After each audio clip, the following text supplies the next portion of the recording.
Good evening, ladies and gentlemen. It's 7 p.m. and we're going to call this evening's meeting of the Planning Advisory Committee to order. First off, just before we get started, just a couple reminders for this evening's meetings, or for this evening's meeting. Members of the media may sit in the upper balcony at the reserved media table. All other guests looking to speak to the proposed rural zoning bylaw may take a seat in the first floor gallery. Other members of the public who just want to watch the meeting and where no other seating in the lower floor is available are recommended to watch the meeting in the overflow seating space in the second floor Victoria room. We live stream all Planning Advisory Committee meetings on the City of Kawartha Lakes YouTube site, and the recording of the meeting is available online immediately following the meeting. As meetings are accessible to the public in these ways, video and audio recordings by members of the public are not permitted in council chambers. This is to ensure all attendees and those who come to make deputations feel at ease. There is a sign-up sheet out in the lobby. There has been all night for individuals that are interested in speaking to the proposed rural zoning bylaw. That sheet will remain out there till 7:15, at which time it'll be collected just so that we can go through the list. When we get to that section of the meeting to call people forward, I'll call you by your name because I'll have that list in front of me to come to the podium. And just so we can keep everything organized, there are some people joining online, so I will likely start with the individuals online just because it's simpler and go through that, and then go to the ladies and gentlemen that are here in the gallery this evening. So without anything further with that, I would call the meeting to order and ask for a motion to adopt this evening's agenda. Councillor Richardson, seconded by Mayor Elmsley. All in favor? That carries. Is there any declarations of pecuniary interest with this evening's agenda? Okay, seeing none. We'll move right into the public meeting reports. As required under the Planning Act, a public meeting is being held prior to the committee making a recommendation on this application or this proposal. All recommendations that come out of this afternoon will be forwarded to the May regular council meeting. The purpose of this public hearing is to allow the committee to gather information on the proposal before us, to hear those wishing to make oral submissions on the proposal, and to allow the committee to ask questions of the applicant, interested parties, and staff. Everyone speaking today is requested to state their name for the public record, and in the interest of time, the committee respectfully asks that you keep your comments to no more than 5 minutes. When the appropriate time comes after the presentation, like I said, I will go through the list and I will call those individuals to the podium to make their deputation. So with nothing further there, we will go right into Plan 2024-025, the proposed rural zoning bylaw consolidation. Jonathan, go ahead. Thank you, Chair. Good evening, Kawartha Lakes Planning Advisory Committee. I hope you folks are all doing well. It's been some time since I've been able to do a presentation for you. So very happy to be here this evening with my colleague Bobby Gauthier to introduce or present rather the proposed rural zoning bylaw. As you all know, we've been along for the journey here for this project for some time. I believe it started in 2019. So we're very happy to be presenting you with this iteration of the bylaw. While Bobby is going to present shortly after me, just running through the project to date, providing an overview of the process and some of the technical elements that were considered, I will be presenting the staff report that I submitted. So to start off, I guess I would just like to say thank you all for being in attendance, and we're very happy to present this bylaw. This project is something that is going to help streamline the application review process for Kawartha Lakes. It's a consolidation, as you folks are aware, of 14 the existing zoning bylaws into one harmonized and consolidated document. There was a great deal of effort put in to review the zones, review the zone provisions, permitted uses, general provisions across all documents to present you with something that is harmonized and a lot more efficient to use, hopefully from staff's perspective, as well as the perspective of the public.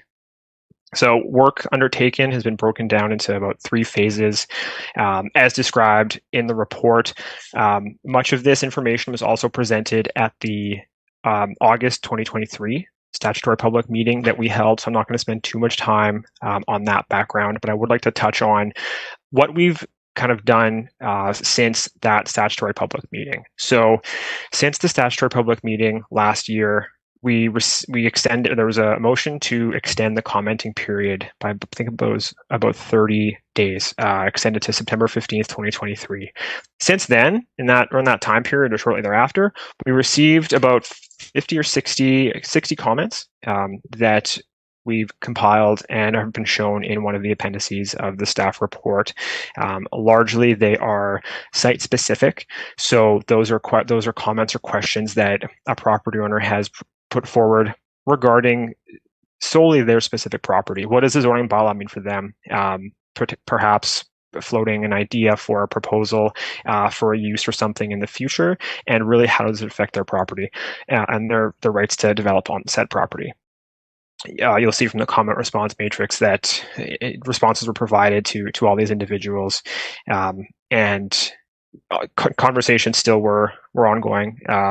I do note that we received further communication and comments on this bylaw, actually up until today, I will say, comments that the clerk has provided to us, comments from residents and property owners in the municipality, just again looking for further clarification on what it means or how it potentially may impact their respective lands.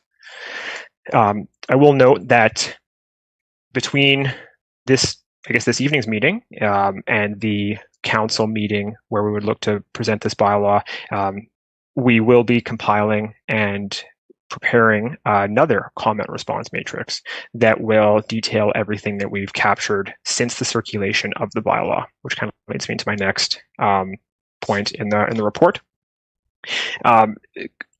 Consultation or the circulation of this bylaw was done on March 19th of this year, and the agencies that received the bylaw are included in the appendices in the report. At this point, we received a few questions from agencies and further clarification was provided.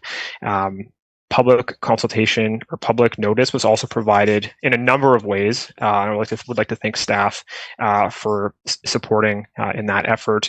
The notice was published on the project's Jump In website. It was shared on social media, in the city's newsfeed, the Kawartha Lakes This Week, the Peterborough Examiner, the Lindsay Standard, the Fenelon Falls Town Crier, and the Lindsay Advocate. So we did do a very broad reach of this bylaw to get it in front of folks so they could review it and then submit questions or potential comments or concerns they've had. We have been keeping written record of written comments received since the project started back in 2019, with those compiled and attached or appended rather to this bylaw. We've had structured engagement sessions with a number of individuals and groups, namely the Kawartha Region Conservation Authority, Kawartha Lakes staff, development services, economic development, engineering. We've also had a few registered professional planners reach out on behalf of their clients, residents, landowners in the area, to talk about what does the rural zoning bylaw mean for their use, for their operation, potentially for their business. And we've also had 2 topic-specific workshops, one pertaining to agriculture and on-farm diversified uses, which was with the Agricultural Development Advisory Committee, as well as one that was for shoreline naturalization and the proposed shoreline regulations that we were proposing in the rural zoning bylaw. Both of those workshops were recorded and posted on the project's Jump In website. This project again is a consolidation of 14 bylaws, and I really want to stress that there are numerous requirements, numerous regulations that have been looked at across all 14 bylaws and packaged up, if you will, into one single document. And it was a massive undertaking to get to this point. And while we are still receiving comments, we understand that there may be little tweaks, if you will, small revisions that need to be made between now and the time where we take it to council. We will be working very diligently to address those, take comments away, see what we can do, and prepare a comment response matrix summary like the ones attached to the report to incorporate to the staff report that will accompany the final version of the bylaw. I know I've said there's the word final kind of floats around a few times with this particular project, but this iteration, we do believe we're just about there. And with that, I will turn it over to my colleague Bobby Gauthier to walk through the project sort of at a high level and provide a bit of a history and the background on it. And I will share my screen here as well. Thank you, John. Good evening, Mr. Chair, members of committee, and good evening to members of the public for joining us this evening.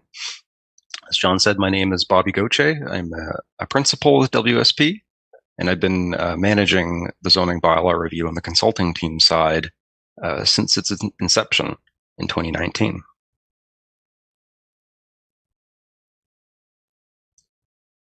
Okay, thanks, John. I see your screen now. So in terms of my presentation, I don't want to repeat John's commentary. I think he's provided a really good introductory overview of the project, but perhaps I'll elaborate a little bit on some of the history and the foundations of the project. I'll talk about some of the objectives and the highlights in terms of the changes that we've made to the zoning, and then we'll talk about next steps to conclude. So why are we here today? So today's meeting, as John has mentioned, is our statutory public meeting as required by the Planning Act. This is actually our second statutory public meeting. We had one back in August to look at the second draft zoning bylaw, and now we're here tonight to have a follow-up public meeting to receive some final comments and move forward for adoption. So our intent, as John has mentioned, is to receive input tonight. I'm looking forward to hearing from delegates. And as John has also mentioned, there have been some written comments received in the last 24 hours or so. So we look forward to reviewing those and wrapping the project up moving forward. In terms of the purpose of the project, I think John again has summarized this well. It really is primarily a consolidation of the city's 14 existing rural zoning bylaws. But in addition to merging those bylaws into more of a one-stop shop for zoning, we've also incorporated some requirements of the official plan. So there has been a need to update some of the zoning provisions to respond to the official plan. I'll talk about that a little bit later. And of course, this being a new zoning bylaw gave us the opportunity to address other key issues, housekeeping updates, and also modernizing the appearance and the look of the bylaw so that it's easier to use and easier to find information. Thanks. So in terms of the process, and where we're at in that process. So we started this project back in 2019, in which the city retained WSP to complete a review of the zoning bylaw. And right at the outset, we produced a discussion paper. The discussion paper was really intended to give us a sense of what we were getting into with the zoning bylaw. What did it mean to consolidate 14 bylaws into one?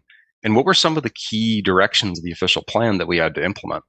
And we called that stage one of the project. So it was figuring out what do we need to do with the zoning bylaw. And then building on that, we moved into phase two, which addressed a more detailed methodology and directions for implementing and addressing those issues identified in the discussion paper. After that, there was a project pause due to COVID-19, due to internal city staff resource constraints. And then we got going again shortly thereafter, at the end of 2020, early 21, and produced and published the first draft of the zoning bylaw. The second draft bylaw was produced in March, and there was another version that was, I believe, produced in July in advance of the August statutory public meeting late last year.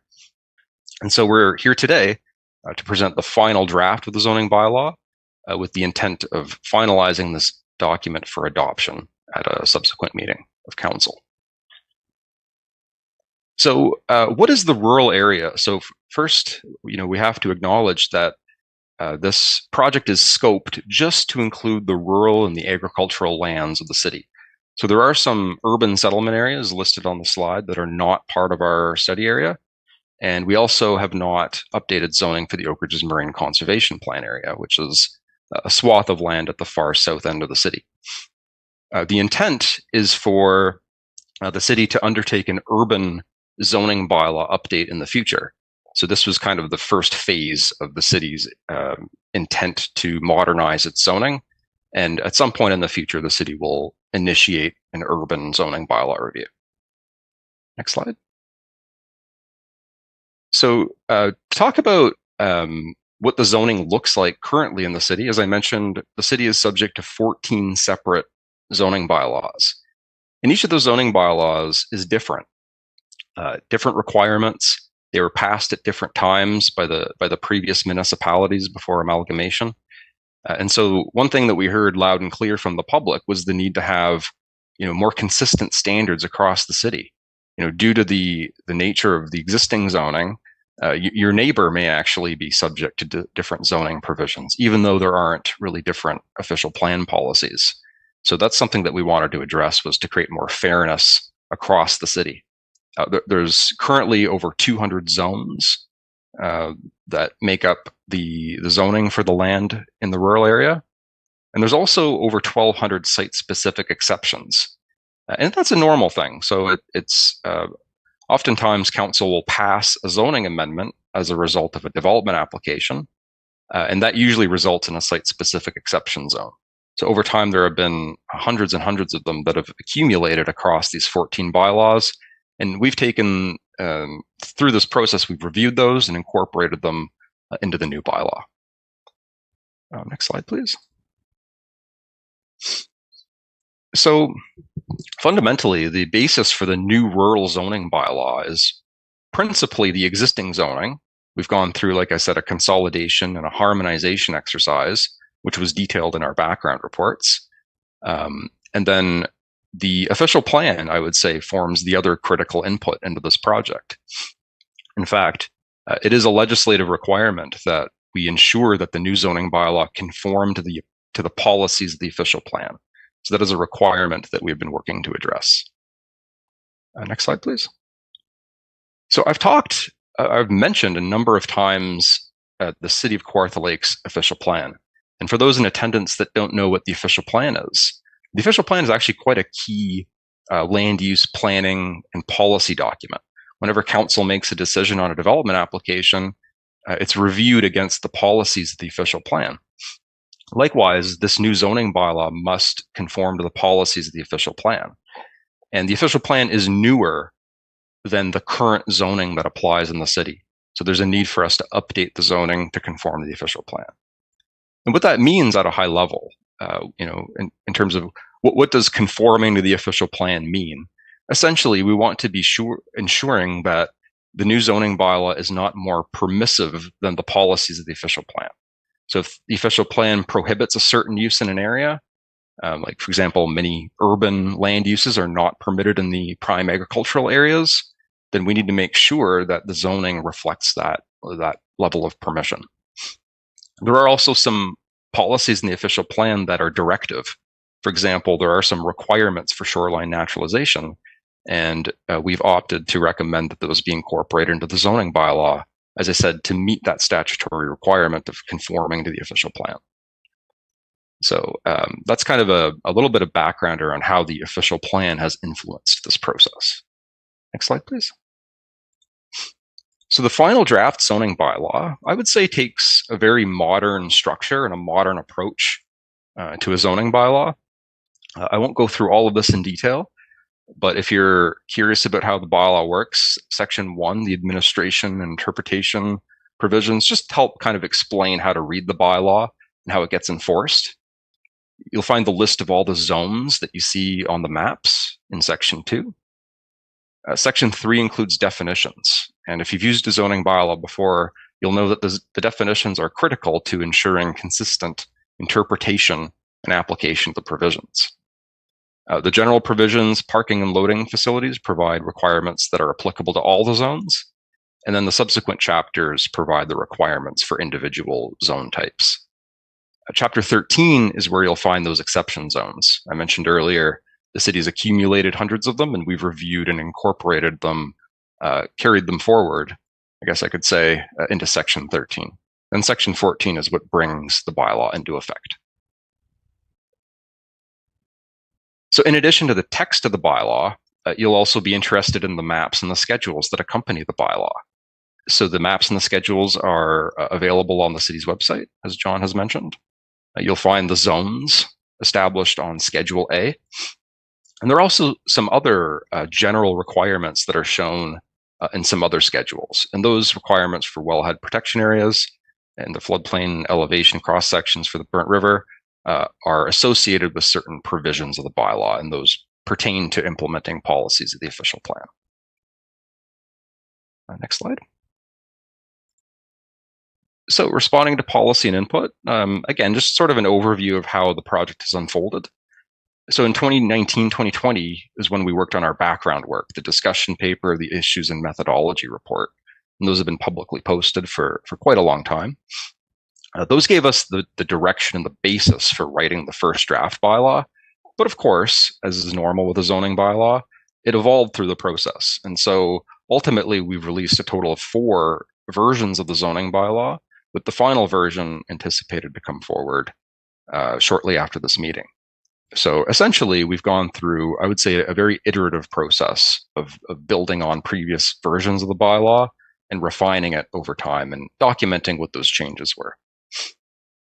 Responding to public input. So, John's given a good overview of many of the tasks that we've undertaken with respect to consultation. So I won't read everything on the slide, but what I'll mention is that we've had quite a number of open houses throughout the course of the project, some of them in person, some of them virtual.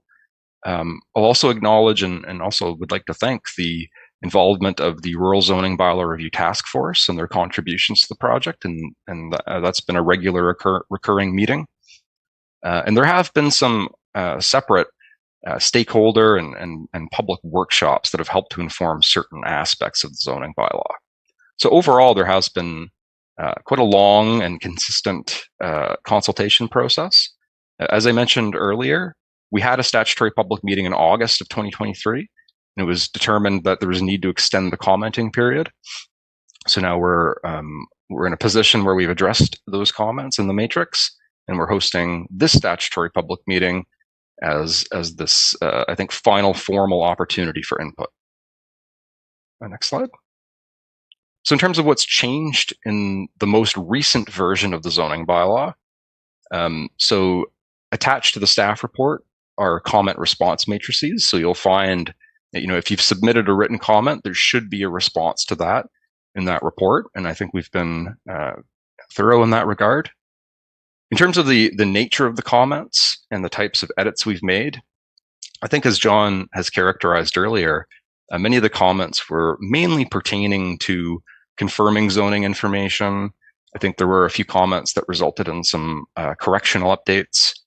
We've also been working with city staff, and we've made some refinements to some of the provisions of the bylaw in terms of rewording it so that it's clear and easier to interpret. So in large part, the proposed zoning bylaw as it stands today is largely the same as the version presented in August at the STAT public meeting, with those tweaks made. And then I would, of course, note again that the task force did endorse the zoning bylaw to move forward today. So some next steps. So our primary next step is, of course, to listen to the input that we're going to receive tonight. I look forward to hearing from the delegates and also reviewing the more recent written comments that have been submitted. But our main next step after hearing that input is to finalize the rural zoning bylaw for council adoption. And our target has been to present that for adoption on April 30th.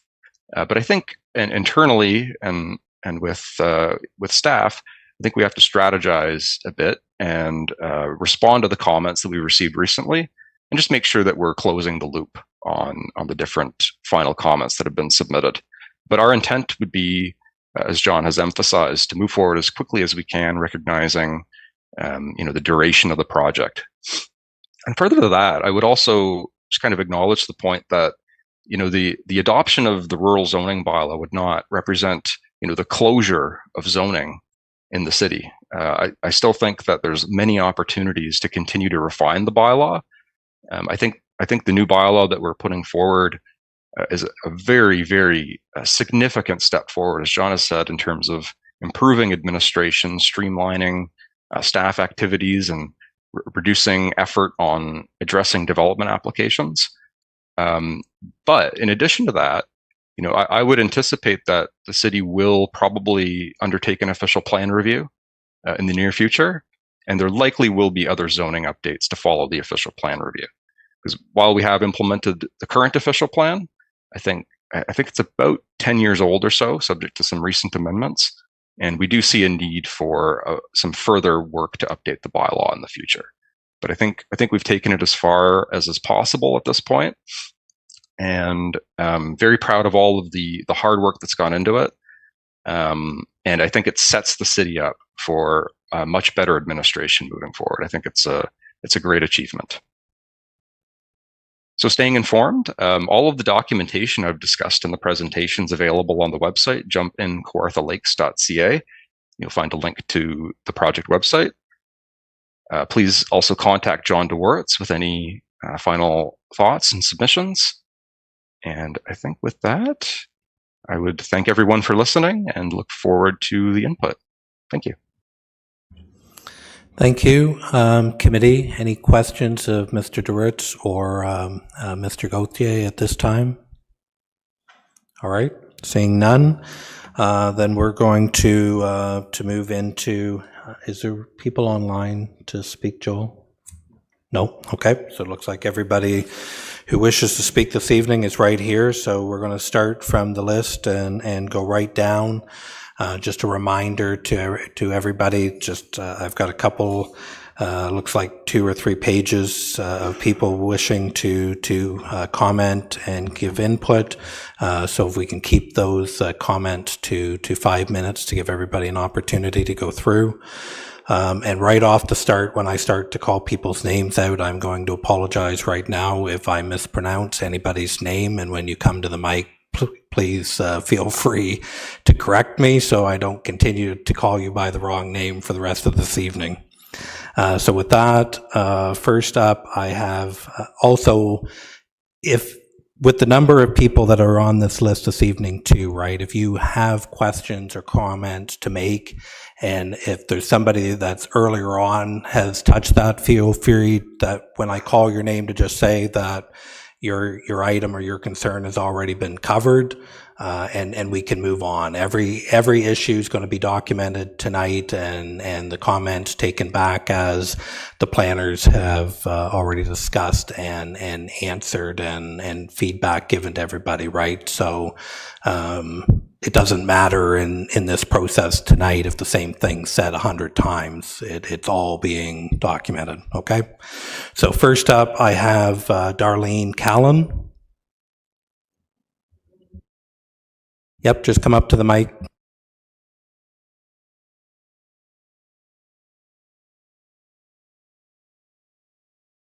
Oh, there we go.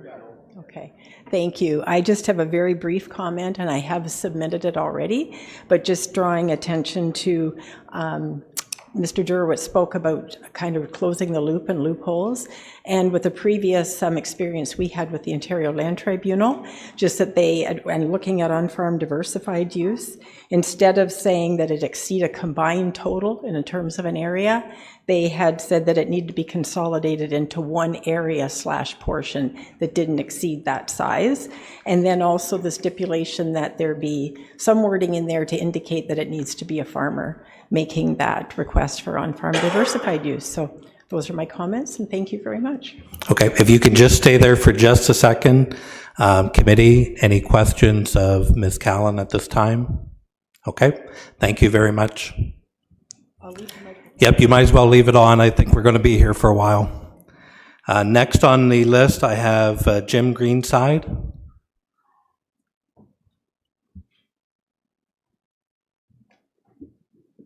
Good evening. My name's Jim Greenside, Councilors, Mayor. What you're doing now was something that was supposed to be done a year after the amalgamation and the amalgamation contract. So basically, a year afterwards, the bylaws got squashed and you people have been charging people under bylaws that theoretically didn't exist. If you bring these bylaws in now, anybody who is here living under bylaws that don't exist will continue to be able to do that under legal non-conforming laws. You people missed your chance. These guys started doing this with the bylaw zonings in 2019, 18 years after it was supposed to be done. Your contract for the amalgamation, you voided it. You voided it 23 years ago. And under contract law, it's done. Thank you. Okay, thank you, Mr. Greenside. Any questions of Mr. Greenside, committee? None, thank you. Next is Denise Armitage. Okay, thank you. Next is Marika Kuriska.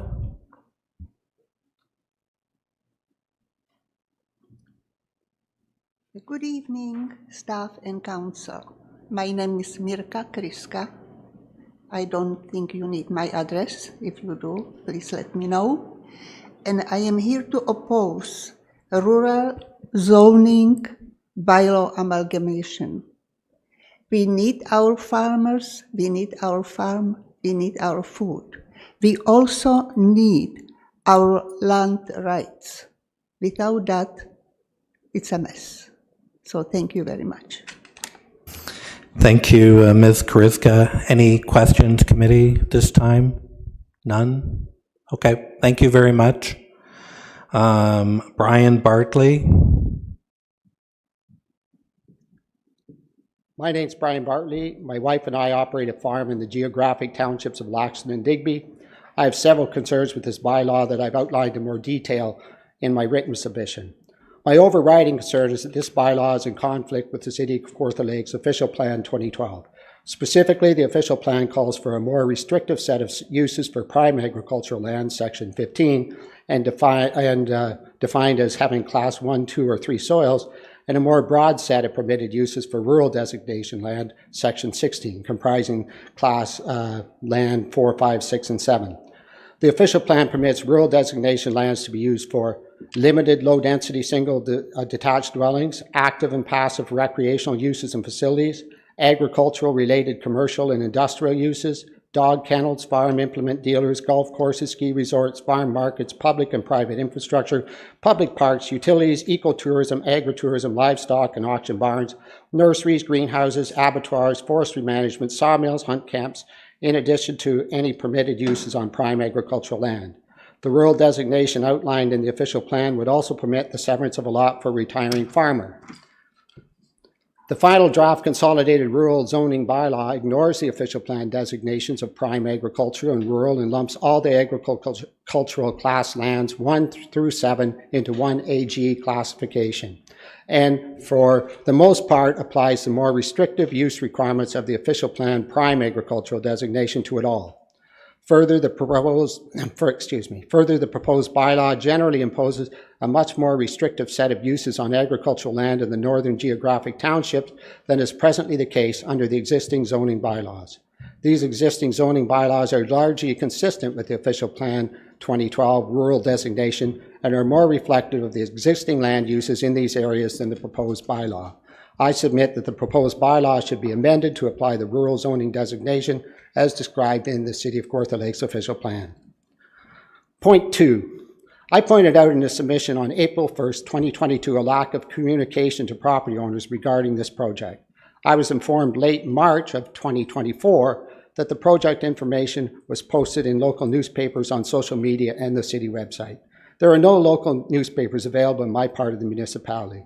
Not everyone uses social media nor spends time on the city website.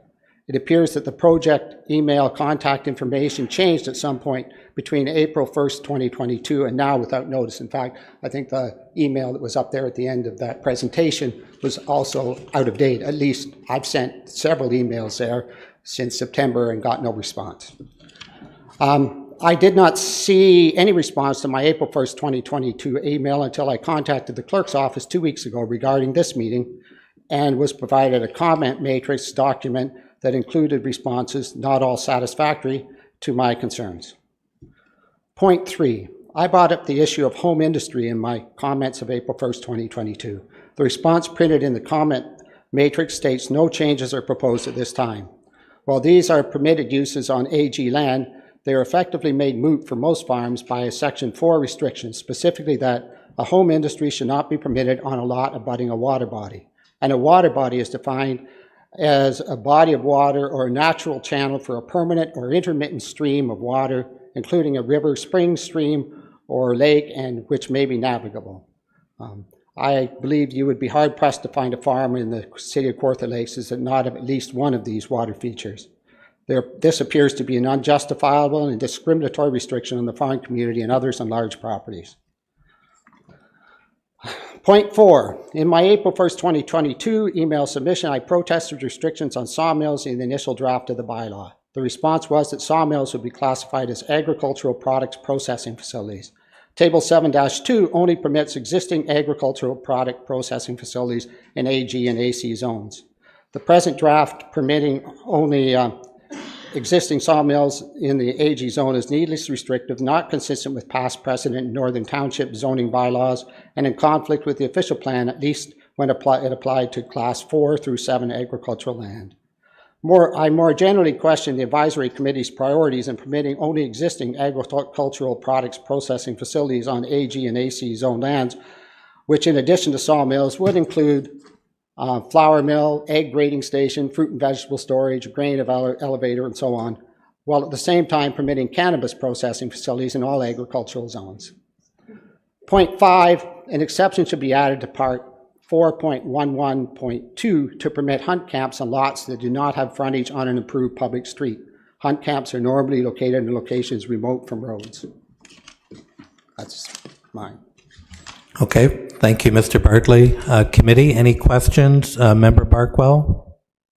Sorry, just through you, the process here, like you had so much detail, I have no idea, except something about cannabis can be produced on agricultural land. It's the only thing I caught.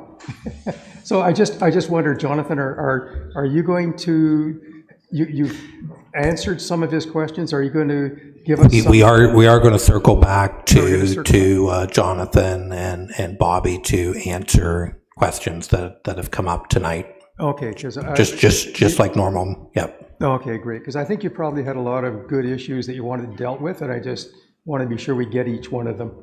Yeah, I've submitted them. Yeah, Mr. Bartley has submitted written comments, and that is part of the package and everything. And when we get down to correspondence, we're going to receive each one of those pieces of correspondence separately, just to make sure that we didn't miss anything that was sent in. So Mr. Bartley is on my list for correspondence as well. Thank you. Okay, great. Any? Andrew. Okay. Oh, sorry. Go ahead, Councillor Richardson. No, thank you very much, and thank you very much for that deputation. It was very integral and a lot of detail. I'm just wondering, Jonathan, when we do circle back, generally, when I was reading through, the permissions in the agricultural zones have been carried forward from the existing bylaws, I believe. So I just want to make sure that we do cover that.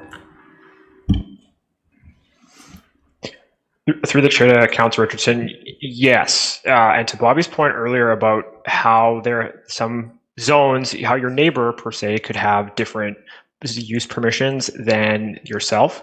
Some of the bylaws did offer, some of the in effect bylaws did offer different types of uses in the agricultural zones. And there was some, through the harmonization exercise and looking through the official plan conformity, the agricultural zones as proposed in the iteration of the draft bylaw do, in our views, support that. But we received Mr. Bartley's deputation from the clerk, and we'll be unpacking his comments in greater detail soon. Okay. Next I have Jeff Armitage.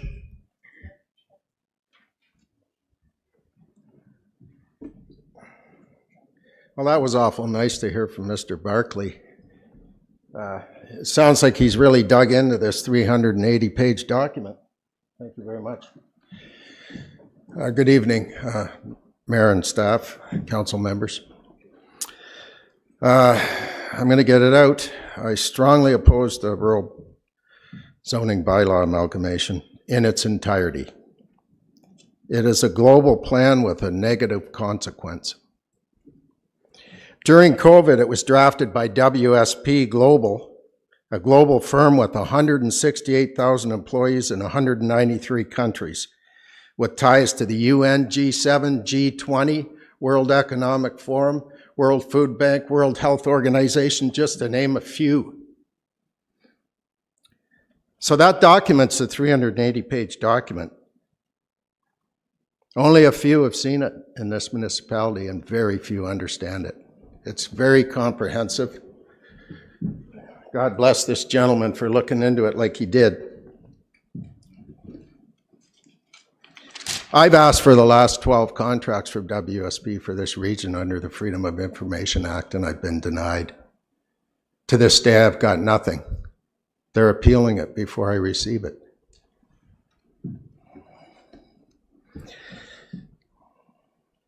Actually, to look at it, you need a special link from Mr. Dworatz here, Jonathan Dworatz. It's an interactive map. If you don't have that link, you won't even get into it. This study, it hinders our community, our food production, and lays out the footprint for 3 settlement areas. No more family farm severances. In September, we got 203 signatures to oppose this, and I think Jonathan mentioned that. Each signature came with a story, and it wasn't a good one, let me tell you. I heard them all. This amalgamation will also occur within 1 year of the Victoria County amalgamation. It's been said before here tonight. This city missed the 2001 date for amalgamation and has run for 23 years without jurisdiction, only within the town of Lindsay. And they've collected millions and millions of dollars during that period of time in fine money, by law enforcement, and it's not in the budget. It's not in the budget. Now that's concerning. Just a few weeks ago, staff shut down a food production plant very close to where I live. Okay? They're shutting down food production plants. This bylaw amalgamation follows Agenda 2030 and the 17 Sustainable Development Goals that are driven by the elites of the UN and the World Economic Forum. They are ruthless souls wanting power, control, and money. And they're going to force us into these 3 settlement areas that they call smart cities, with universal basic income and dependent on the government. This plan plays out and lays out that blueprint. This plan has no place for foreign consulting firms following the 2030 Agenda and Sustainable Development Goals under a foreign NGO using our global strong mayor in a de facto council with our tax dollars. It's got no place here in the city of Kawartha Lakes, none at all. We must reverse engineer these fraudulent contracts, republic our mayor. And we've asked the mayor so many times to republic with an oath sworn to the public and end this de facto public-private partnership here in the city of Kawartha Lakes. We're in a UN field office here. You understand? People of the city of Kawartha Lakes do care. We are the power, we are the government, and let's bring it home. And if you think I'm kidding, I've got all declarations of office for 8 councillors and the mayor, and they're sworn to the UN agenda, not the public. And some don't know it. And we want to republic the mayor, bring back a public office with a public trustee, and keep our money here where it belongs, and make the decisions here and not with global consulting firms that don't have our best interests. Because there's a lot of people that have studied hard, they know what's coming. And I'm standing up to represent the people of the city of Kawartha Lakes and their best interest. During that time where I got that petition of 203 signatures, if you had been with me to hear some of the stories, you'd be up here on my side. And I'm hoping that you people take this serious enough to really look into it and do the research I have over the last 8 months.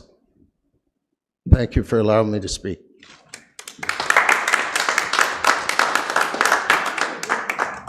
Thank you, Mr. Armitage. Committee, is there any questions for Mr. Armitage?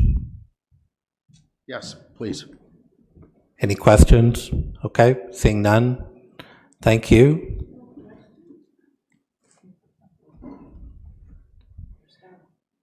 Taylor Ross. Okay. Ron Ross.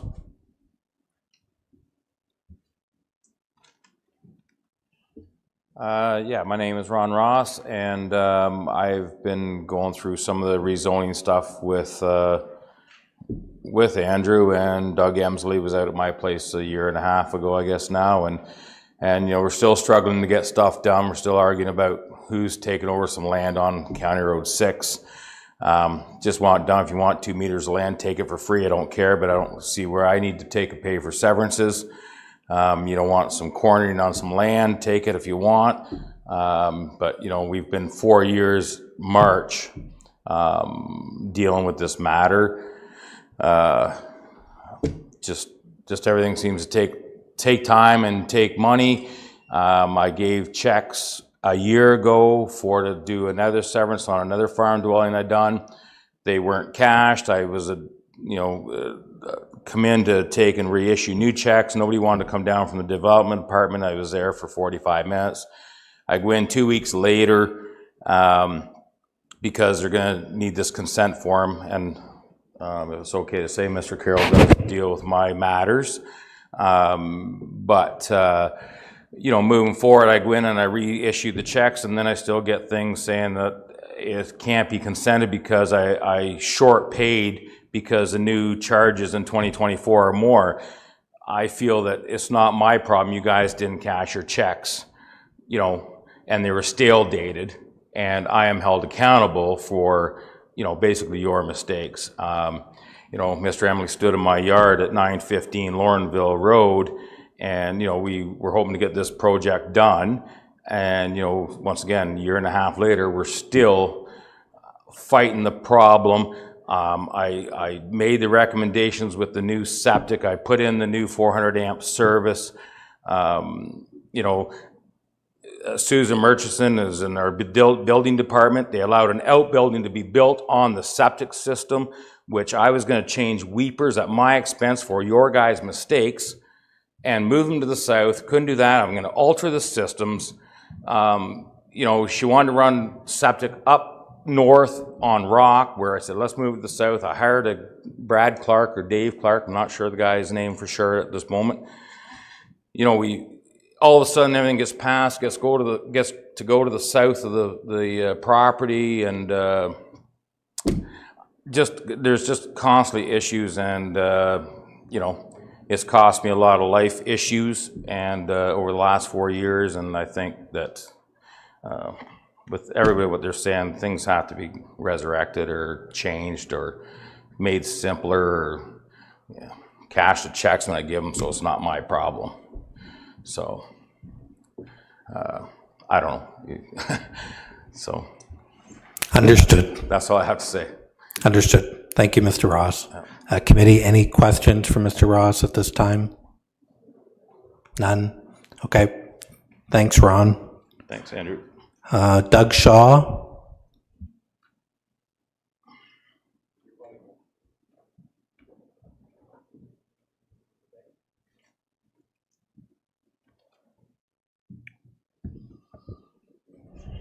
Good evening, folks. Good evening, council and members of the public. I'm an advocate for the taxpayer. I'm also a farmer, an experienced farmer. I've experienced this exact thing down in Markham, and I keep on saying this to this council. I see it to the mayor. I say it to all these people, that I've seen the erosion of farmland. I saw it indicated in Markham as an early age. It opened the doors when they did all this. It opened the doors to developers and real estate agents to make money. This is what this is all about in this area too. It's all about making money. It's not about the future. It's not about the farmland. It's not about our offspring being able to live in this area. It's not about any future. It's about making money. The total destruction of farmland, our lakes, rivers, streams. I've seen it, and it's appalling that when they're finished, not even a turtle will live in the river. And I've been through all the environmental nonsense. I've watched the Ontario government completely destroy areas. And it's not right. It's all about money, development, paving over farmland, paving over our future and our offspring's future. Generations have to enjoy this area. This is a beautiful area. People come here because it's a beautiful area. They relax from the congestion of Toronto and Markham and all the other areas that have been developed and ruined. I'm against this urban rural zoning bylaw, okay, because it's part of the strategic plan. Exactly the same thing that happened in Markham. I saw it. Okay, it was total destruction. I farm, and I'm a proud farmer. I came here because, you know what? I love the farm. I put a lot of work into the farm, a lot of money into the farm to make it what it is, as other people did. And I've seen absolutely no respect from councils in past. They put my farm up for sale without my consent, okay, which is legally wrong. They charge me for water that I'm not hooked up to, okay, which will be handled legally very, very soon. This is all in the intention to push me off my land, which you won't do.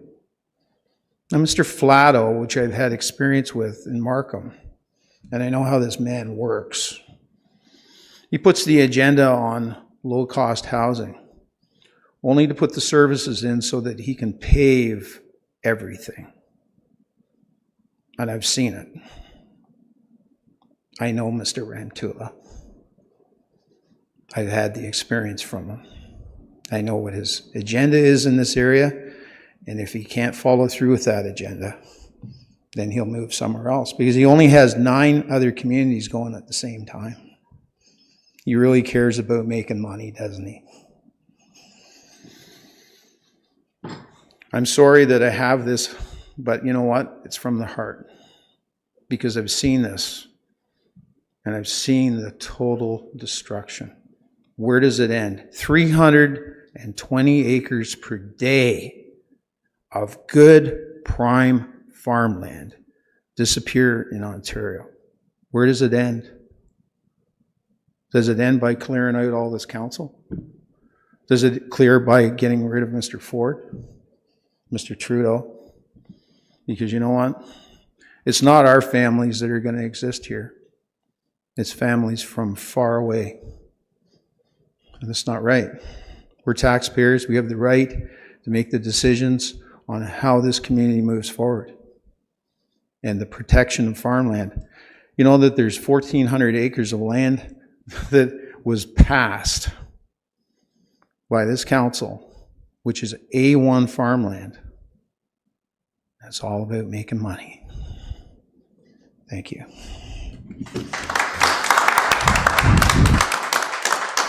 Thank you, Mr. Shaw. Committee, any questions? Everybody's good? Okay. Angel Godso.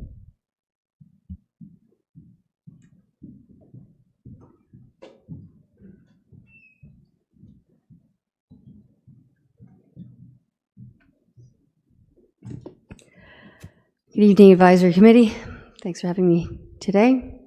Good evening, everybody here that's turned out. This is a pretty good turnout for an Advisory Committee meeting, I think.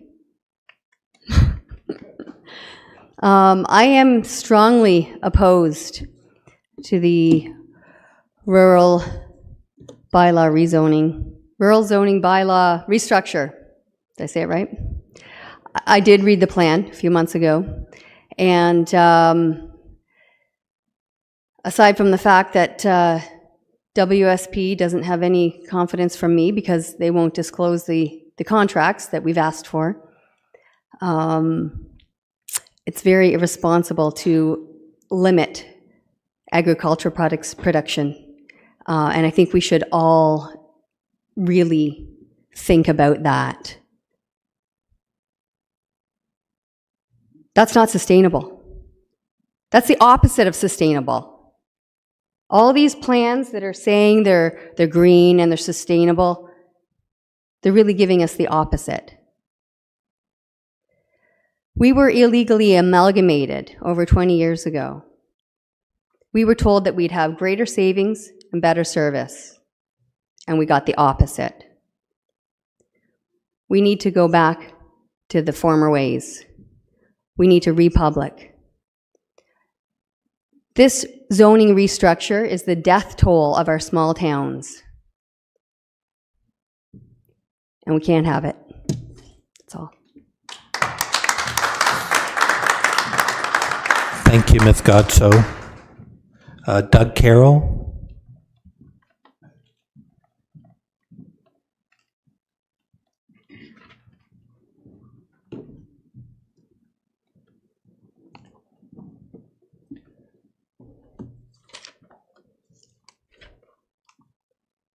Thank you, Mr. Chairman, Committee. Good afternoon, staff.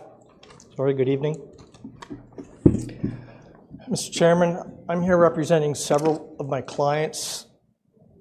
I don't know if you want to do 5 minutes times whatever, but I'll be as brief and succinct as I can with all of them. Once I hit my time limit, just put your hand up and I'll sit down.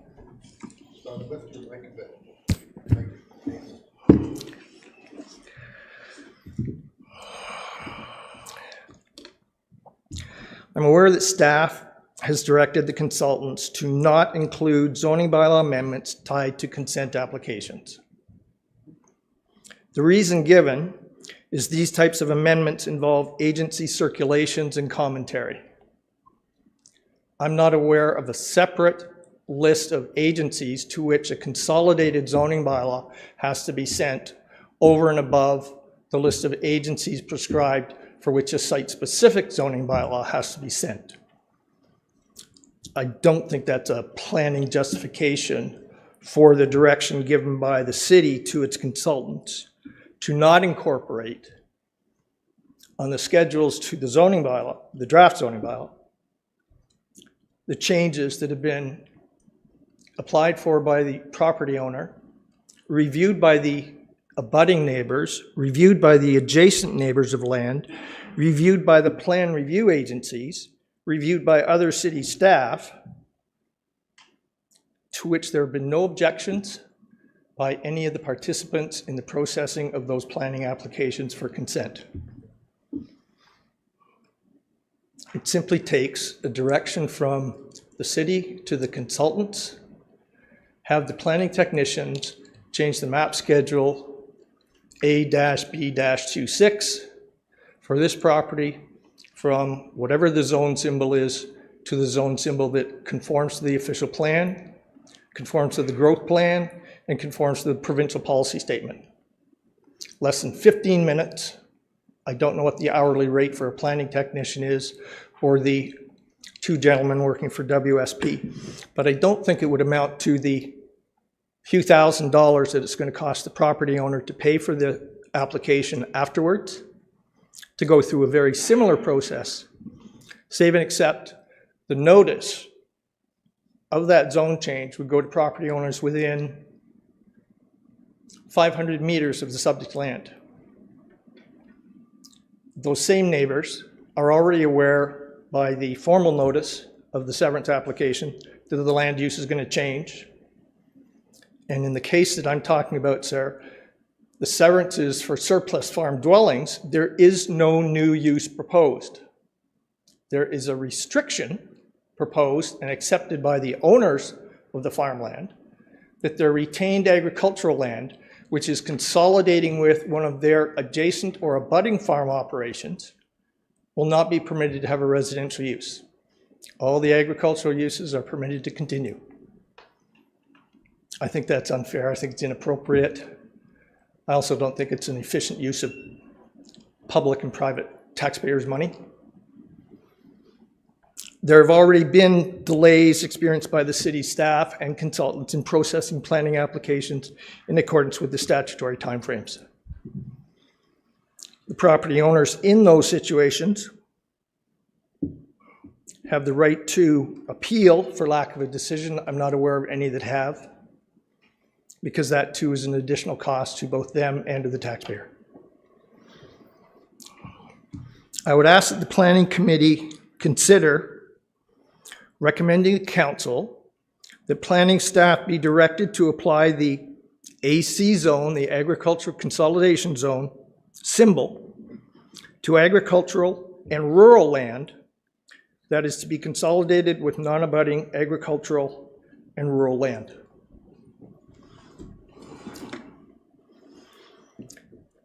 More specifically, Mr. Chairman, on the second one, a property has been designated since the county official plan was approved in March of 1978 for residential use. It was designated hamlet in the county official plan. It was designated hamlet settlement area in the city official plan in 2010, approved by the province in 2012. That property hasn't been owned by the private sector, the public sector and a public sector agency since before the zoning bylaw in Eldon Township was passed. However, Eldon Township applied the community facility zone, and that zone implies that it's owned by either a church organization, an institution, or the school board, or the municipality. To date, it still isn't owned by any of those institutions. It's owned by my client, a private numbered company. And the gentleman and his wife who own that company are trying at length to get a severance, which is permitted by the official plan, permitted by the provincial policy statement. And they're being asked to rezone the land at their expense as a condition. And I've had the discussion with John last November. I wrote a letter months before that outlining it, and I'm one of the gentlemen who communicated with John today, asking that they add this to their list for further refinement to correct the mistake made by Eldon Township Council and almost about to be made by the City of Kawartha Lakes by applying the community use zone to property that is not owned by an institution, a church, or a public body, but has been owned by private property owners for many, many years.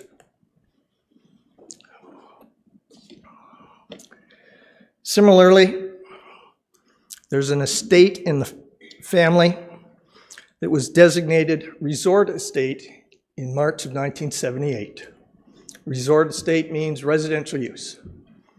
Subsequently, in the city's official plan, 2010, 2012, same land was zoned partially, not zoned, designated partially agricultural.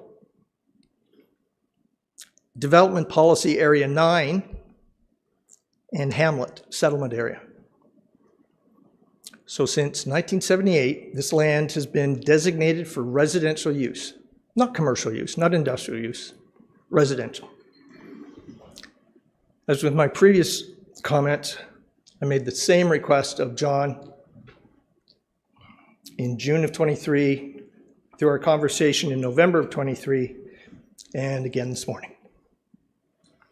Please add this to the list where staff are directed to apply the Hamlet residential zone to that property, which implements the designation that was established on the property in 1978, carried forward by your predecessors on the Council of the City of Kawartha Lakes, as Hamlet and Development Policy Area 9. If you leave the agricultural zone on that property, you're not implementing your own official plan. To leave agricultural zone on that property permits agricultural uses that are not in keeping with the abutting residential uses on the property and is actually contrary to the designations in the city's official plan.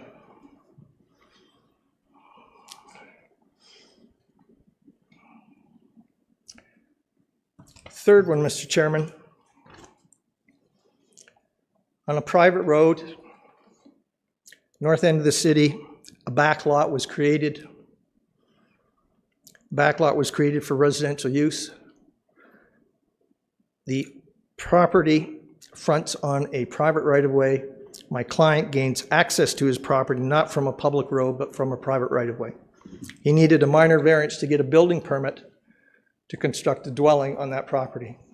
He obtained the minor variance in 2021. Part of his property is in the RR3A exception 1098 zone, but the back portion of his property, where the dwelling is constructed with the benefit of a building permit, the dwelling is under construction. With the benefit of a building permit issued by the city, that land is zoned agricultural. That zone on the back portion of my client's property doesn't implement or recognize the authorized minor variance. I suggest, and I wrote to John asking that the RR3A-1098 zone replace the agricultural zone on that property.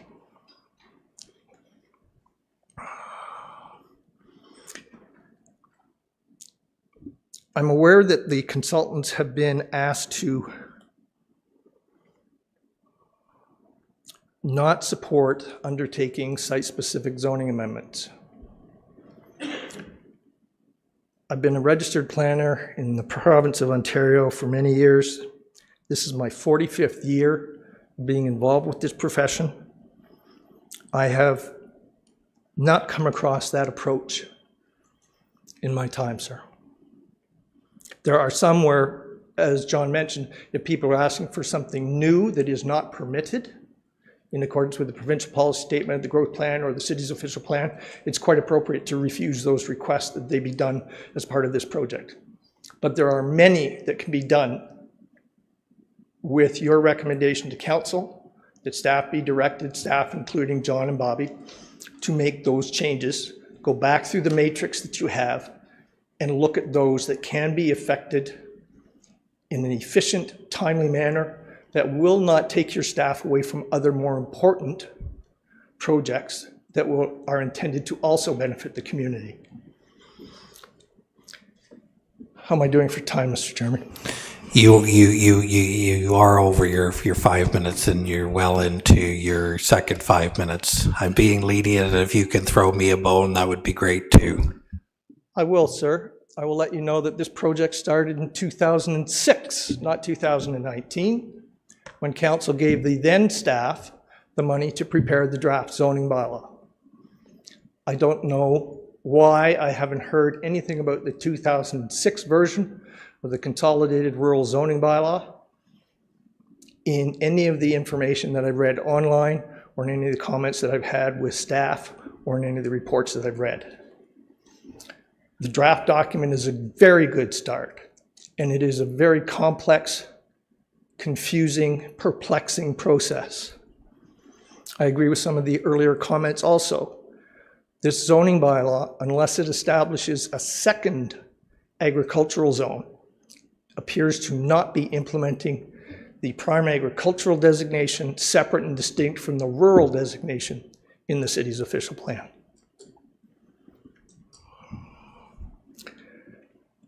I've asked John to call me to discuss these concerns and others. We've had one discussion and it was last November. You're keeping him very busy. Unfortunately, I think there are some other things that can be added to the general provision section, but there hasn't been time for John and I to get together to have those discussions. I hope there are in the near future. Thank you, Mr. Chairman. Whatever questions you have. Thank you, Mr. Carroll. Committee, any questions of Mr. Carroll at this time? Seeing none. Thank you. Thank you.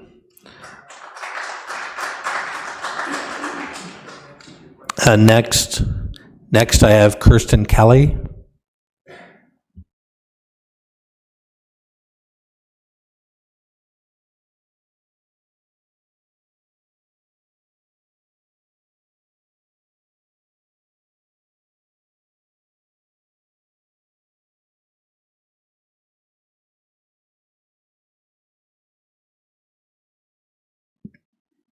Thank you, Chair and Committee, for having this meeting. I strongly oppose the present rural zoning bylaw. This afternoon, I had the great pleasure to meet with Frank Stronach, and he's very worried about the state of our country, as millions of other Canadians are. With skyrocketing debt, growing income gap between the wealthy and Canadian workers, falling living standards, to name a few, critical problems facing us today. Together, they represent a grave threat to our future health and prosperity. We can't keep going down this road. In his 7-point program, his first three points refer to various types of government overregulation, overspending, and limiting the ability of small and medium businesses to survive, never mind thrive. So I object to this zoning bylaw, where it makes nice charts. I mean, they've shortened it from the 380 pages with nice charts. That's lovely. But it's only there to make enforcement easier, to make every landowner lose something, and it will be severely curtailing things going forward. Empowering government is disempowering the citizens and the taxpayers. I've been involved in at least 5 deputations involving this now. I have sent in written letters. My husband has sent in written emails. We have added comments and put comments on your notes and basically told, we're not changing anything. You're supposed to be working for the people. So today, you're here to pretend to listen to us like you have every other time that we've spoken to you. Every new law removes more rights and freedoms from the people. As he said, this is not permissive, but it is punitive. Over 200,000 residents of Ontario have permanently left, which is why we need so much immigration now, due to the loss of rights and freedoms and the lack of ability to thrive, the lack of opportunity. My parents came to Canada in the early 1960s and moved to this area because it was supposed to be the land of freedom and opportunity. As we can hear, everyone here knows that they're losing something with what you're doing. Canada's losing farms at record numbers, and farmers make food. No farms, no food. And the farmers are being hit hard enough with the carbon tax and all the other restrictions that are put on farms through the veterinary field, through all kinds of things. Even the Ag Committee here has a 14-page document of changes that it now wants to bring forward that hopefully you will listen to, please, and implement. You talk about process. I've been here at many council meetings. You know I've been here sitting quietly in the back, and you talk about process. But the process is punitive and expensive, and it takes years David Squires is 4 years, going into his 4th year of trying to get a little development in Downeyville, and there's no end in sight. We have been hit with 4 agricultural drains on our property that we didn't want, and I objected. There's lots of evidence of that. We did not want them, but we had to pay for them, and our land is now dry, high and dry. But you didn't reflect that. And we've invited you out to our property to say, come and have a look here. You've got the wrong designation. But no, we're told, no, we're not changing anything. You can apply through the process. And it will cost thousands of dollars and take years, and who knows if we'll still be alive by the time you guys get around to answering us. We're just told no changes will be made. So I beg you, please. We are the good citizens, the taxpayers. I have served this community faithfully for years. I have donated time and money and hours, and I have gone around and campaigned, and I have spoken to thousands of citizens here. The system is not working. The people aren't happy. And if you haven't figured out that people are getting frustrated beyond belief that they have to have outbursts. I don't know what else we can do. We make our speeches, we come to public presentations, we are ignored. And I'm not even part of these other groups. I come here for myself and for my husband and for the future, for the children. You're being run by a bureaucracy that doesn't care. Does not care about the people. And you're being told a pile of lies about climate emergencies. And we have brought you documents and books and textbooks and all kinds of information that you won't even read. You will not take the time. It is unbelievably frustrating that there is another side. I have been in science my whole life. There are thousands of scientists who agree and who I agree with that we're not in a state of emergency. We need to not destroy the economy. The farmers, the landowners, they are very good keepers of the land. They're looking after things. It's time to put some trust back in the people and actually listen to us. Thank you.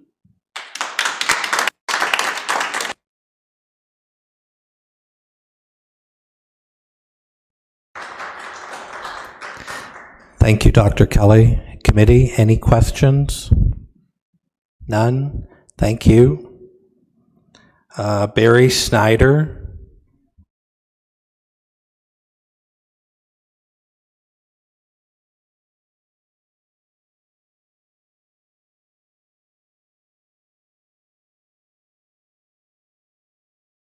Could you just turn the mic on?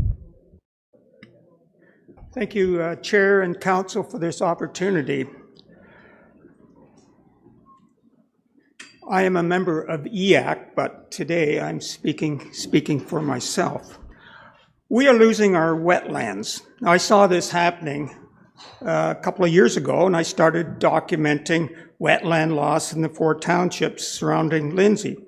I did this by intensively using Google Earth and their time series satellite photos, and investigating the old townships of Emily, Ops, Mariposa, and Eldon. I then checked my wetland losses with the status of wetland provincial mapping, uploading my files. So, at present, I have 115 wetland losses making up over 1,500 acres.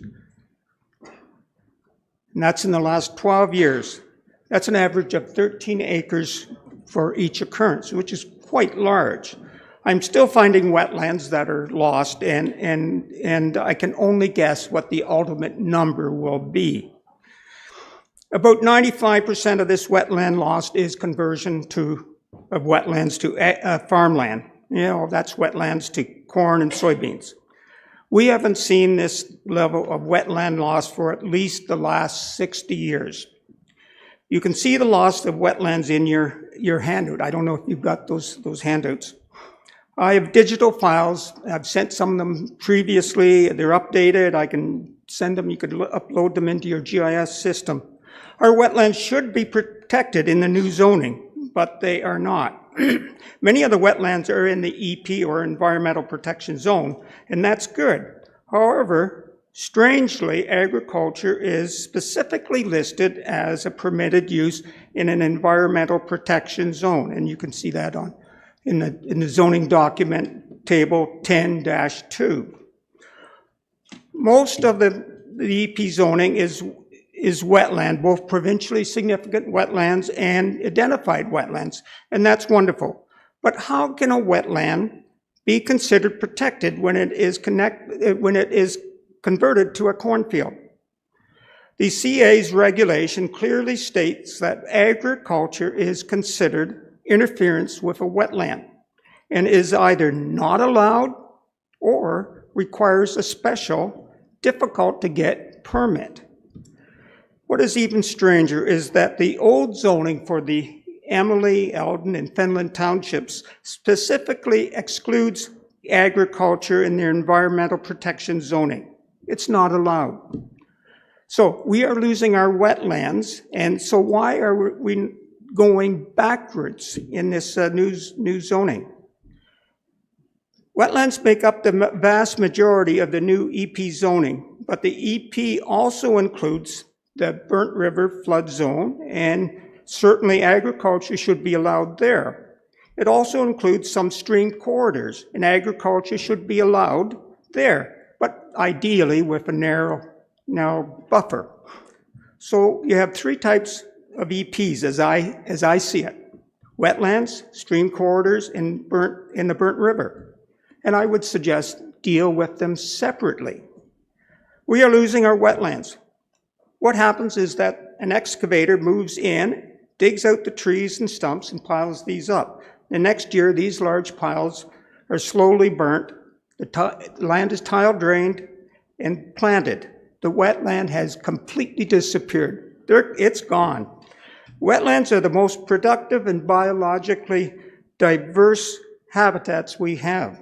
In many areas, they're the only natural habitat. Wetlands hold back floodwaters, lessening downstream flooding, while in periods of drought, they slowly release water, maintaining stream flow. Both flooding and droughts are increasing in our climate-changing world. Wetlands assist groundwater infiltration and improves water quality. Wetlands provide habitat necessary for maintaining biodiversity, and there is no denying we are in a biodiversity crisis. Being recognized more and more is the role of wetlands in sequestering carbon in deep layers of waterlogged organic soils. On the other hand, drain those wetlands and the soils quickly oxidize, releasing large quantities of greenhouse gases. And so finally, I have one final message: protect our wetlands in our new zoning. Thank you. Thank you, Mr. Snyder. Committee, any questions of Mr. Snyder at this time? Okay, seeing none, thank you very much. Weldon Hagee. Okay. William Thornbury. No one. Peter Petrosoniak.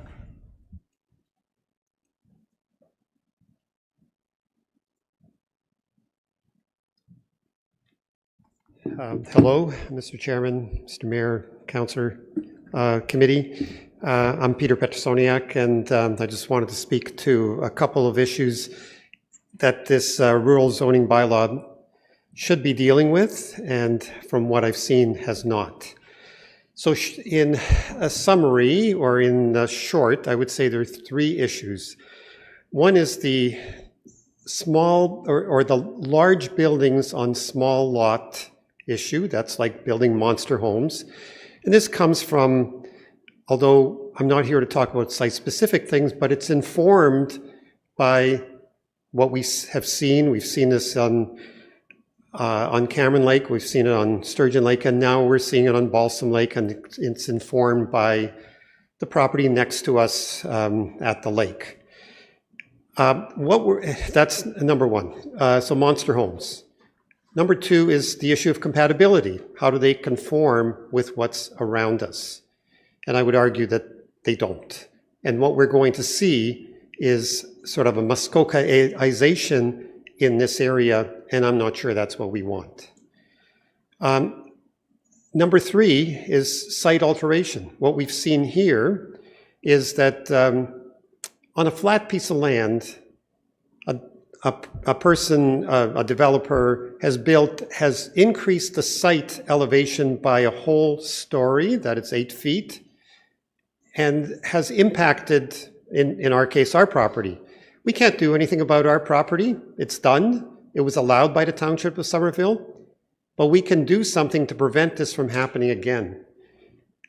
So there needs to be something in this bylaw that constrains this sort of development on small lots. This lot's only about 80 feet, and in that space, a whole story elevation, a site elevation has been allowed. And the fourth issue is our trees.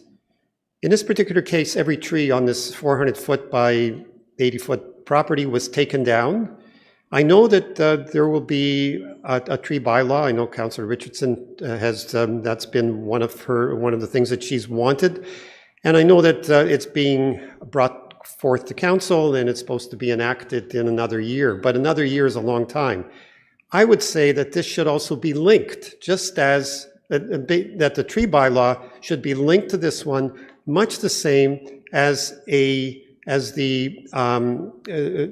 septic tank system is linked to the bylaw, to the site plans that are needed for approving a site plan revision or a building permit on a particular property. We were told that we can't do much about our case because it's part of what happened, what's Somerville allowed, but that we should promote a change in the new rural zoning bylaw since it was coming up. We have done this. We've written letters. I've written letters. Some of you have seen them. We have spoken to previous Director Hawley, the councillor that was there at the meeting. She called it an abomination what's there, and it needs to be changed, and it needs to be changed in the bylaw. I think even Director Hawley mentioned maybe some policies need to be changed, but recognize that something needed to be done. We don't see any policy changes. We don't see any zoning bylaw changes in this, and we would recommend that happen. So monster homes, site alteration, tree bylaw, compatibility with the neighborhood, we think that needs to be included in this bylaw. Thanks. Thank you, Dr. Petrosoniak. Committee, any questions of Dr. Petrosoniak at this time? Seeing none, thank you. Paul Buckley.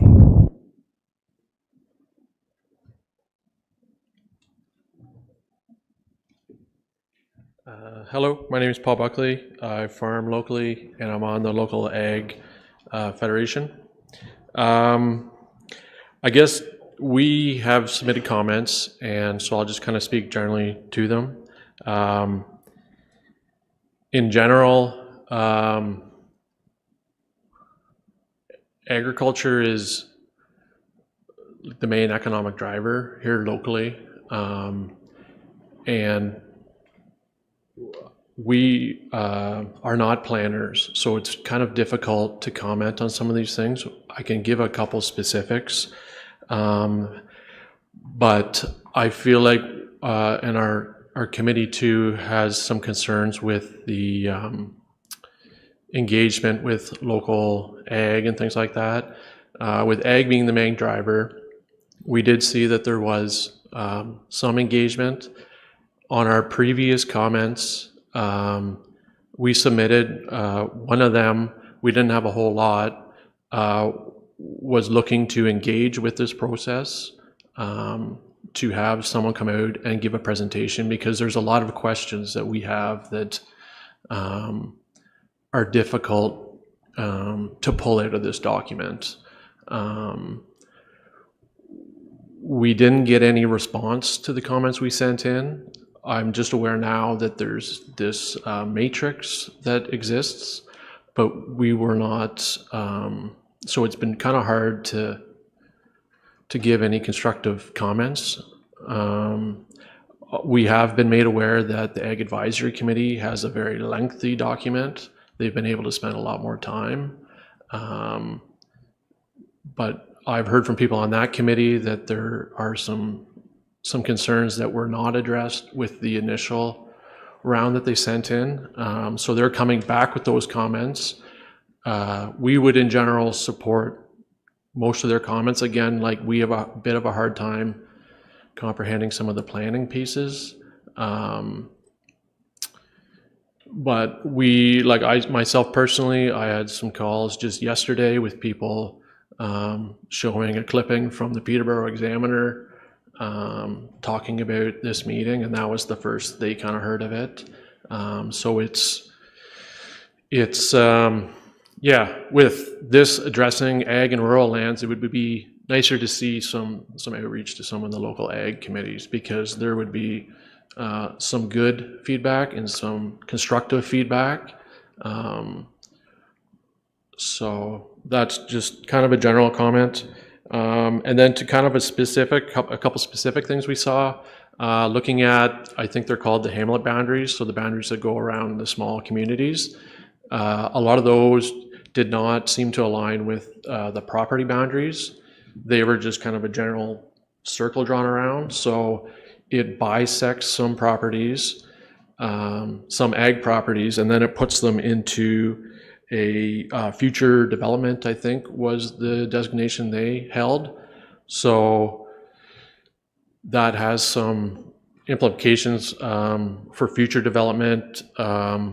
So I think that you should really be reviewing those boundaries, because that has a large effect on the properties. There was some lots too in those areas that weren't captured by the hamlet boundaries. So I don't know if they're changing in this bylaw or not. And then another concern we were looking at was ag related and diversified on-farm use. We're really fortunate in this area to have a very strong ag support businesses. So whether that's, fertilizer, equipment repair, sales, those things. A lot of people come from outside of this area to use those. So I think there should be a lot of time spent not to unnecessarily restrict some of those. When we're looking at the ag-related and diversified ag use, it looks like there's been a lot of leniency given to the diversified farm use, which is newer, and it's, ag tourism, some things like that.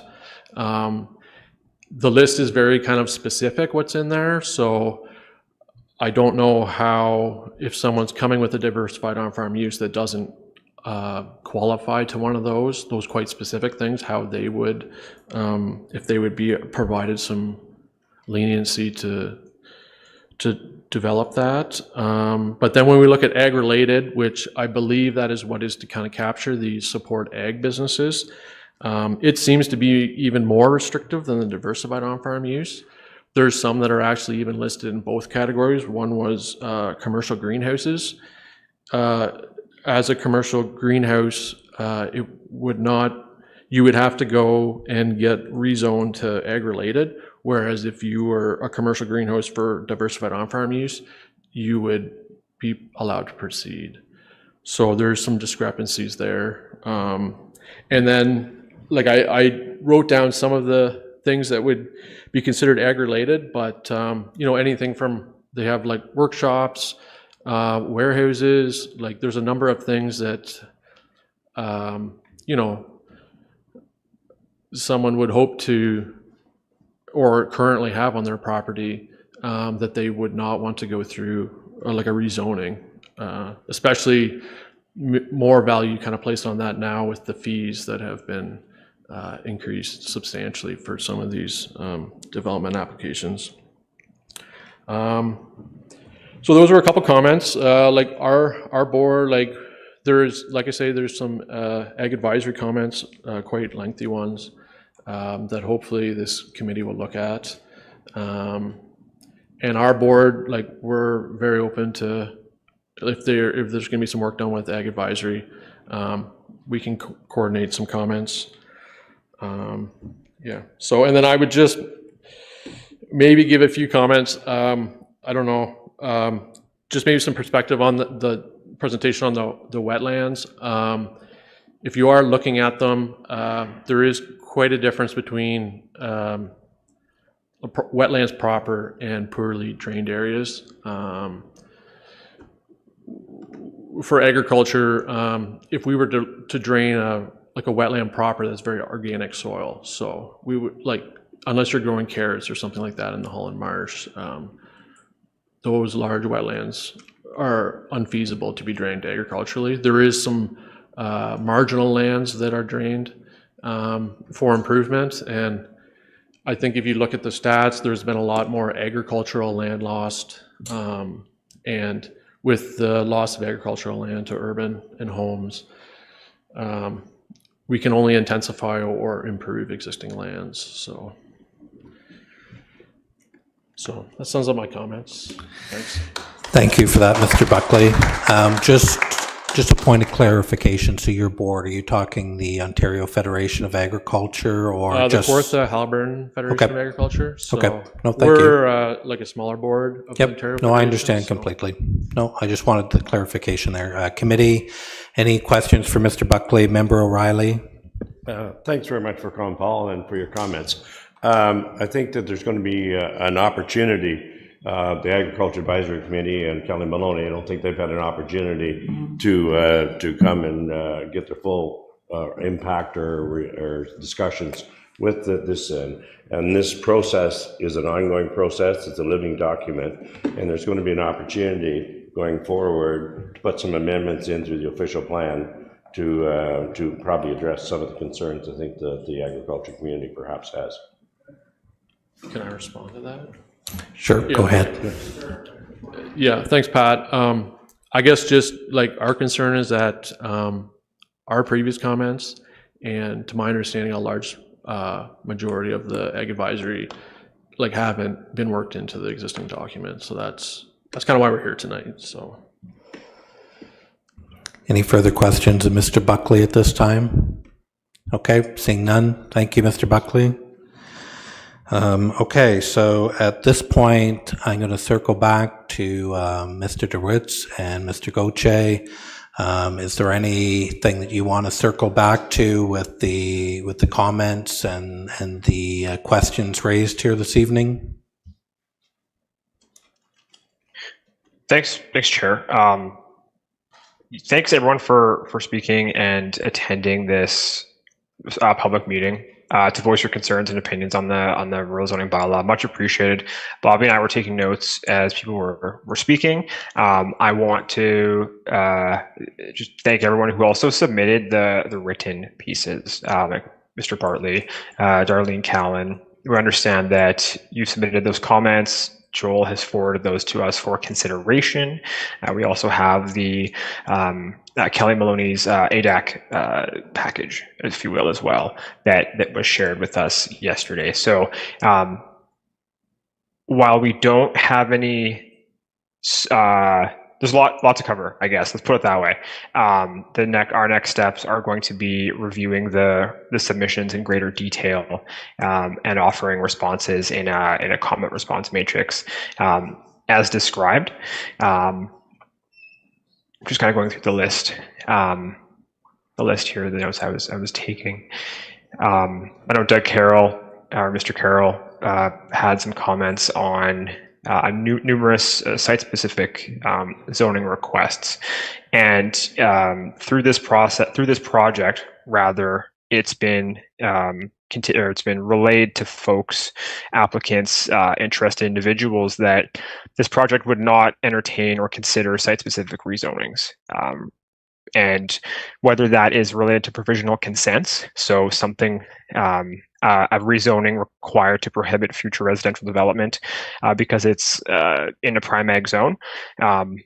Even those what requests that one would think are relatively straightforward, relatively simple. It was decided, and it's our practice in this project to keep those separate from this project, and that has been the case since we started. What else is there?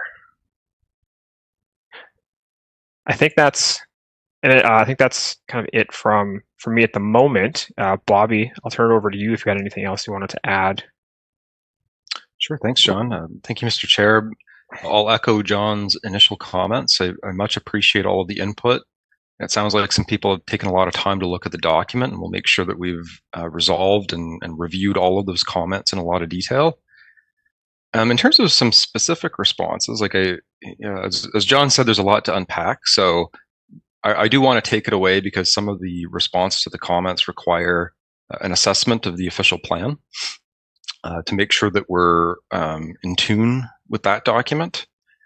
I guess one of the themes of comments that I've heard, it seems like there's an acknowledgement that we've moved forward on permitting on-farm diversified uses, but have not moved forward on permitting a wide range of agricultural support type uses as of right, particularly in the countryside or the rural designation of the official plan.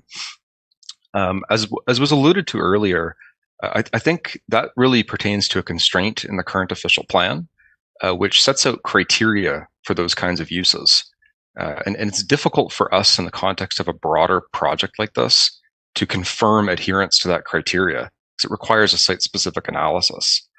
So we had some ability to move forward on-farm diversified uses in accordance with provincial guidelines, but I think there's a need to consider updates to the official plan to be able to move forward on permitting a wider range of agricultural related uses. And I guess the other thing that I can respond to specifically, I know there was a comment around the hamlet boundaries. I think we can take a look at that. I believe we would have aligned those boundaries with the official plan. So it's possible they bisect properties, but we simply may be, I think, constrained in being able to resolve that. I think that may be an official plan matter. And the other point I can respond to, it was noted that through other zoning bylaw reviews, it's typical to address site-specific requests. I can tell you through all of the experience that I've had on zoning bylaw reviews, I've done about 20 of them, and I would say the vast majority of the time, if not all the time, we don't address site-specific requests because it's very difficult for our team to evaluate a development application through a project like this. As was kind of suggested earlier, the development application has to be assessed against the policies of the official plan. And so it's very difficult for us to do that on a site-by-site basis. So the intent would be for us to look at site-specific requests that are more of a housekeeping or correctional nature. That has been our focus. And through this project, our intent has not been to expand urban development permission, but rather to retain the existing permissions in the zoning. And as I said, apply the official plan as a layer on the regulation.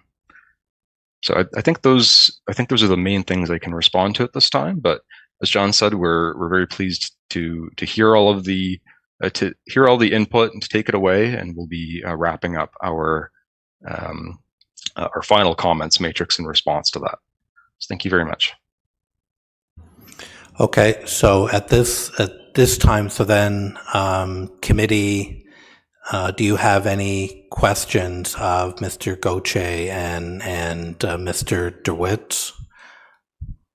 Okay, so one thing I just want to touch on, right, is I agree. There's been a lot of good points that have been brought up this evening. Lots of stuff to do with the amendments or changes to the agricultural section. There's also lots of correspondence with regards to that. So am I correct in thinking that the pieces of correspondence that we're receiving here this evening and the people that have made deputations here this evening, that they can expect a response back from those correspondents? May I speak? No, sorry. Jonathan and Bobby, can you answer that for me, please?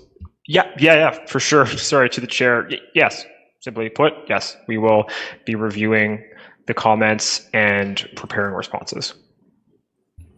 Okay, so everybody that's commented and there's going to be a response back. Okay. May I speak to that? Because I missed everyone's deputation. So, are you open to more comments about the proposed rural zoning bylaw? If you can make them very quick, because we're past that part of the meeting. Oh, absolutely. So, okay. Well, thank you so much. All right, I'm Deputy Chief Brother Steve, and I know our chief was barred. Oh, thank you. Yes, I will. Thank you so much. The chief was barred from speaking on this matter, and he's been given a trespass notice. So I'm speaking on briefly on the Kawartha First Nations. First, the amalgamation agreement was signed between the province and Victoria County in the year 2000, with the stipulation there'd be 1 year to complete. All the terms and agreements of the contract, so that's what you're supposed to do, agree to that. You missed the date to the contract, so under contract law, that's null and void. Therefore, we shouldn't even have this discussion. And 3, it is not in the best interest of anybody. I disagree with this. And as Kirsten Kelly had mentioned, there has been outbursts. So there's a lot of people that completely disagree with this. So I made it really nice and short. Thank you so much. Thank you.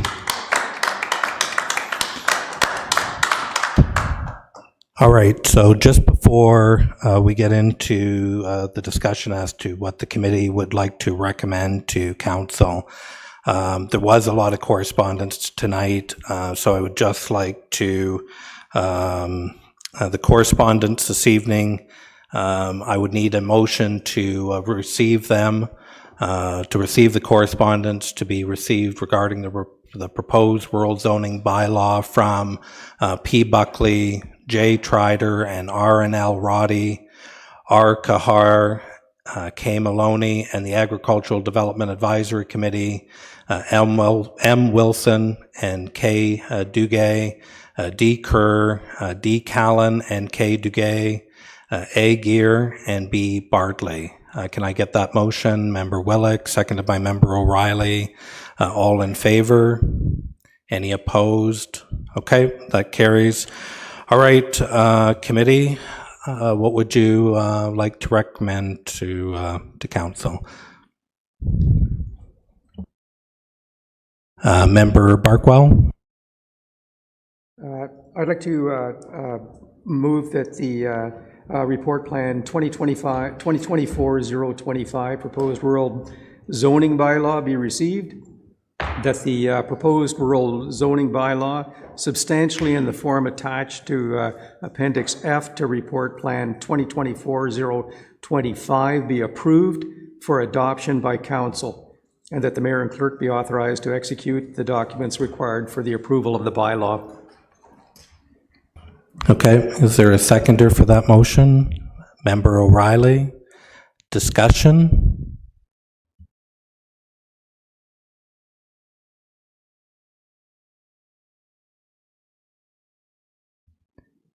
Any discussion? Mayor Elmsley? So when you say substantially, it includes the comments from this evening and other comments. Excuse me. Absolutely. Yes, so that's why it's substantially. Yeah. It allows for that. Great. So if I could offer a little bit of a friendly, just as a clarification, because I think there was some discussion about this going to the May council meeting.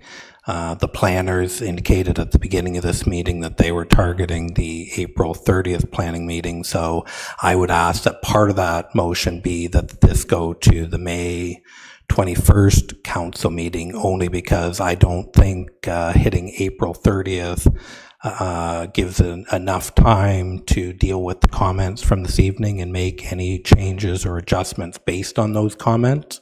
So if that date, May 21st, can be part of that motion. Absolutely. I would change that to be authorized and the report be sent to the adoption for council's May meeting. May 21st. May 21st? Okay. Yes. And Member Riley as a seconder, you're good with that amendment? Okay. Any further discussion? Seeing none, calling the question. All in favor? Any opposed? And that carries. So at this point, that brings a conclusion to this public meeting being held under the Planning Act. And I would ask for a motion for adjournment. Mayor Elmsley, Member Elmsley, the motion, seconded by Councillor Richardson. All in favor? That carries. Thank you very much for your time this evening, ladies and gentlemen.